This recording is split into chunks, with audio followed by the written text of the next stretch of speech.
সাইয়্যিদুনা রাসূল সাল্লাল্লাহু আলাইহি ওয়াসাল্লাম বলেন, চারটা গুণ দেখে মেয়ে বিবাহ করবা।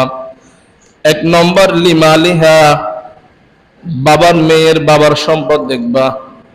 কারণ যদি এমন হয় সে দারিদ্র হয়, মেয়েকে ফালতে হবে, মেয়ের মা বাবুকে আপনাকে আবার ফালতে হবে, সমস্যা না। দুই নম্বর ওয়ালি হাসাবিহা, বংশ দেখে বিবাহ করবা। তিন নম্বর ওয়ালি জামালিহা, রূপ দেখে বিবাহ করবা।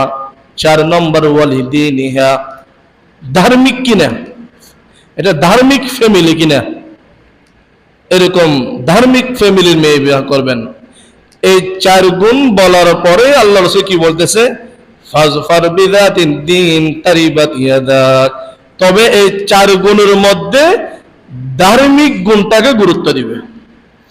একটা মেয়ের বা একটা ফ্যামিলির মধ্যে দিনদারিয়ত আছে, খুব ধার্মিক, সবাই পর্দা সহকারে চলে, নামাজ পড়ে, সামাজিক মূল্যবোধ আছে, বাকি অর্থ অতটুকু নেই, মেয়েটা তেমন সুন্দরী নয়, আল্লাহ রাসূল বলেন এরকম মেয়ে হলে তোমরা বিবাহ করে নেবে। ফাজফার বিযাতিদ দ্বীন তারিবাত ইয়াদাকা, এরকম দিনদার দেখে যদি মেয়ে বিবাহ করো তুমি সফল, দুনিয়াতেও সফল, আখিরাতেও সফল।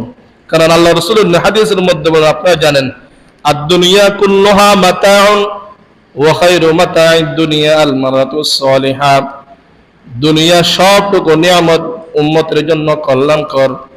আদ-দুনিয়া কুল্লুহা মাতা ওয়া খায়রু মাতা'id দুনিয়া আল মারাতুস সালিহা, তবে দুনিয়ার নিয়ামতের মধ্যে শ্রেষ্ঠ নিয়ামত, খায়রু মাতা'id দুনিয়া, উৎকৃষ্ট নিয়ামত হলো আল মারাতুস সালিহা, একজন দিনদার মেয়ে।